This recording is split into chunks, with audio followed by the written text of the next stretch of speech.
शकत नाही असं सिब्बल यांनी म्हटले। 2018च्या घटनेचा सातत्याने उल्लेख सिब्बल यांच्याकडून केला जातोय। 2018ची घटना पूर्णपणे लोकशाहीवादी असा युक्तिवाद सिब्बल यांच्याकडून केला जातोय। सुनील प्रभू व्हीप होते, त्यांनी गोगावलेंना नोटीस दिली असं सिब्बल युक्तिवादादरम्यान म्हणतात। तर विधानसभा अध्यक्षांनी जे केले ते त्यांच्या कार्यकक्षेमध्ये तरी येतं का असा सवाल या ठिकाणी सिब्बल यांनी केलेला आहे। तर शिंदेंच्या बाजूचा व्हीप लागू होऊ शकत नाही असा सिब्बल यांनी युक्तिवाद केलेला आहे। शिंदेंच्या बाजूचा व्हीप लागू होऊ शकत नाही, अध्यक्षांनी अधिकाराची मर्यादा ओलांडली असं देखील कपिल सिब्बल यांनी म्हटलंय।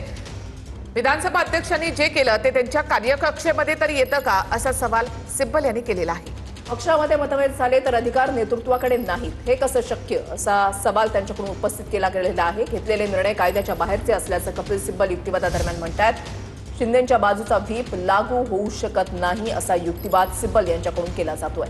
बंडखोरीनंतर एकनाथ शिंदेंनी गोगावलेंना प्रतोद बनवलं होतं असा युक्तिवाद कपिल सिब्बल यांनी केला। शिंदेंच्या बाजूचा व्हीप त्यामुळे लागू होऊ शकत नाही असा युक्तिवाद कपिल सिब्बल यांनी केलेला आहे। बंडखोरीनंतर एकनाथ शिंदेंनी गोगावलेंना प्रतोद बनवलेलं होतं, शिंदेंच्या बाजूचा व्हीप लागू होऊ शकत नाही असं सिब्बल यांनी म्हटलेलं आहे।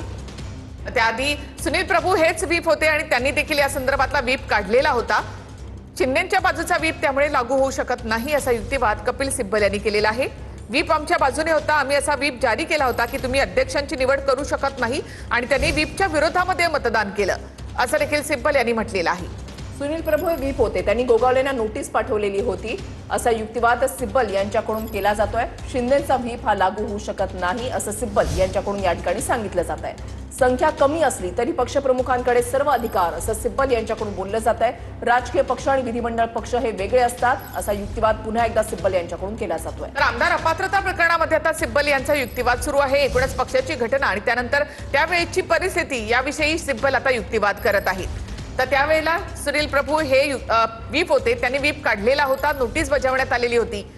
मात्र शिंदेंनी बंडखोरीत असतानाच शिंदेंनी त्या ठिकाणी गोगावलेंची नेमणूक केली। बंडखोरीनंतर एकनाथ शिंदेंनी गोगावलेंना प्रतोद बनवलं होतं।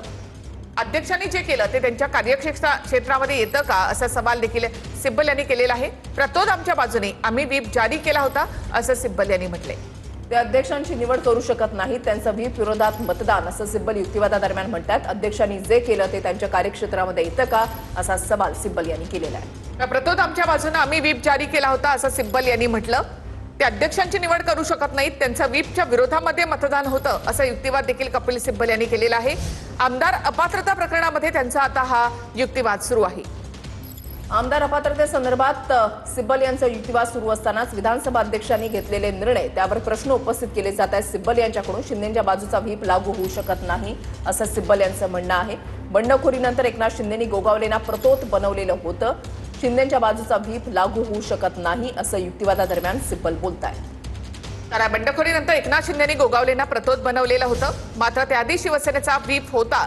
पक्षाच्या घटनेमध्ये लक्ष घालण्याचा अधिकार अध्यक्षांकडे कुठून आला असा सवाल कपिल सिब्बल यांनी केलेला आहे। विधानसभा अध्यक्ष म्हणतात की पक्षाच्या घटनेची तपासणी करणं आवश्यक आहे आणि ती 1999ची घटना आहे, कारण निवडणूक आयोगाच्या दप्तरी हीच घटना आहे असा युक्तिवाद कपिल सिब्बल करतायत। विधानसभा अध्यक्षांनी पक्षाचं संविधान लक्षात घ्यायला पाहिजे होतं असा युक्तिवाद देखील कपिल सिब्बल यांनी केलाय।